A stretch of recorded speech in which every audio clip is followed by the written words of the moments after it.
State مدرسہ education board Patna کی جانب سے آن لائن کلاسز شروع کرنے کا فیصلہ کیا گیا ہے۔ پورے ملک میں پوری دنیا کے اندر کورونا وائرس کے پھیلنے کی وجہ سے تمام ایکٹیویٹیز کو بند کر دیا گیا، اسی میں تعلیمی ادارے بھی بند ہیں، لاک ڈاؤن کی وجہ سے تمام کاروبار بند ہیں۔ ایسی صورت میں مدرسہ میں پڑھنے والے 10 لاکھ طالب علم، 4000 مدرسے اور 15,000 اساتذہ بھی متاثر ہیں۔ بچوں کو تعلیمی ایکٹیویٹیز کو جاری رکھنے کے لیے مدرسہ بورڈ نے فیصلہ کیا ہے کہ آن لائن کلاسز شروع کیے جائیں اور اس کو سوشل میڈیا کے ذریعے سے فیس بک، یوٹیوب، انسٹاگرام اور زوم کے ذریعے تمام بچوں کو جوڑ کر، اساتذہ کرام کو جوڑ کر تعلیمی ایکٹیویٹیز کو جاری کیا جائے۔ میں امید کرتا ہوں کہ صوبہ بہار کے تمام 4000 مدارس کے پڑھنے والے 10 لاکھ بچے اور 15,000 اساتذہ فائدہ حاصل کریں گے۔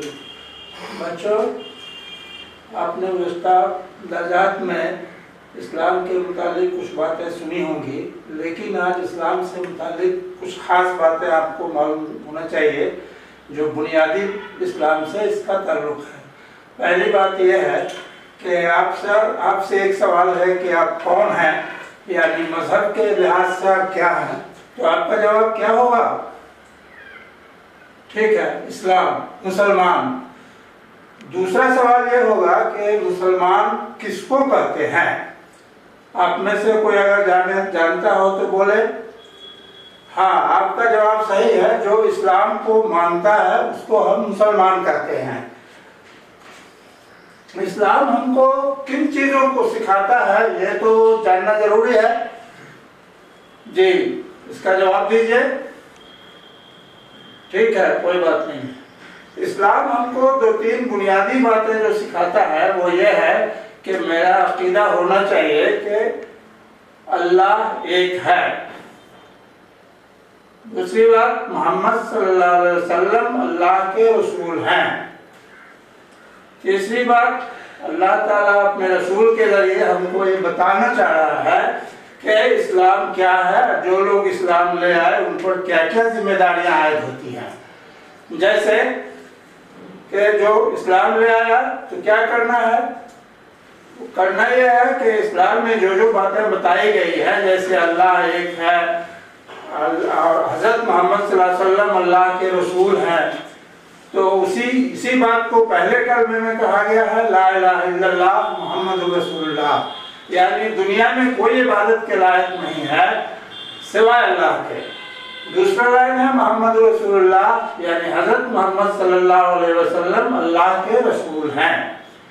صرف اتنا کہہ دینے سے ہی اسلام نہیں ہو جاتا ہے، بلکہ اس کو اپنے دل و دماغ اور روح میں بھی اتارنا ہے اور اس بات کا یقین بھی کرنا ہے کہ اللہ ایک ہے اور حضرت محمد صلی اللہ علیہ وسلم ان کے بندے اور رسول ہیں۔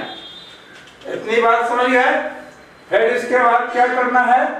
اس کے بعد بنیادی چیز جو ہے اسلام کے احکام پر عمل کرنا ہے۔ اگر جب آپ نے ابھی سنا، یہ سمجھ لیا کہ اللہ ایک ہے اور حضرت محمد صلی اللہ علیہ وسلم اللہ کے رسول ہیں، تو ایسی شکل میں یہ تو سمجھ بھی لیا، کہہ بھی رہے ہیں، لیکن اس پر یقین ہونا ضروری ہے۔ اس کے تعلق سے جب اتنی بات آپ نے سمجھ لیا تو پھر آپ کو یہ سمجھنا ہے کہ اسلام کی بنیادی تعلیم اور بنیادی فرض کیا ہے جو ہم کو اپنے عملی زندگی میں کرنا ہے۔ تو اسلام کا بنیادی فرض 5 چیزیں ہیں۔ ایک ہے توحید، دوسرا نماز فرض ہے، روزہ، زکوٰۃ اور حج، یہ 5 چیزیں فرض ہے۔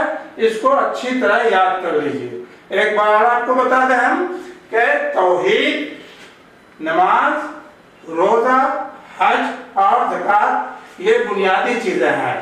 اب توحید کو تو آپ نے سمجھ لیا کہ اللہ ایک ہے اور حضور صلی اللہ علیہ وسلم ان کے رسول ہیں، اس بات پر یقین کرتے ہوئے اللہ کے احکام پر عمل کرنا ہے، اسی کو ہم توحید کہتے ہیں۔ توحید پر جب ایمان آپ کا صحیح ہو جاتا ہے